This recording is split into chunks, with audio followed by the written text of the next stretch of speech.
ఇవాళ మనము మేల్ ఇన్ఫెర్టిలిటీకి సంబంధించి మైక్రోటీసా అంటే ఆలిగోస్పర్మియా ఉండి కౌంట్ అసలు లేని వాళ్ళకి టీసా అని ఒక విధానంతో ముందు ట్రై చేస్తాం. టీసాలో కూడా మనకి స్పర్మ్ దొరకకపోతే, కనిపించకపోతే నెక్స్ట్ మైక్రోటీసా అన్న విధానం మనకి అవిరా ఐవీఎఫ్ ఫెర్టిలిటీ మాదాపూర్లో అందుబాటులో కలదు.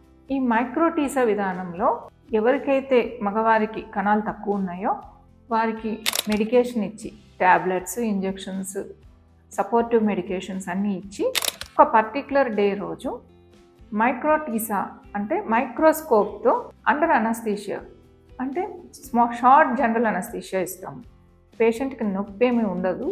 ఈ షార్ట్ జనరల్ అనస్థీషియాలో మైక్రోస్కోప్ సహాయంతో కణాలు దొరుకుతాయేమో అని మనం రిట్రీవ్ చేస్తామన్నమాట.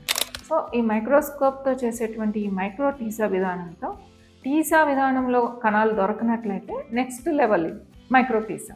దీంతో ప్రయత్నం చేసి మనకి హెల్దీగా ఉన్న స్పర్మ్ ఒక్కటి రిట్రీవ్ అయినా కూడా మనం ఇక్సీ విధానంతో వారికి సంతాన భాగ్యాన్ని కల్పించవచ్చు.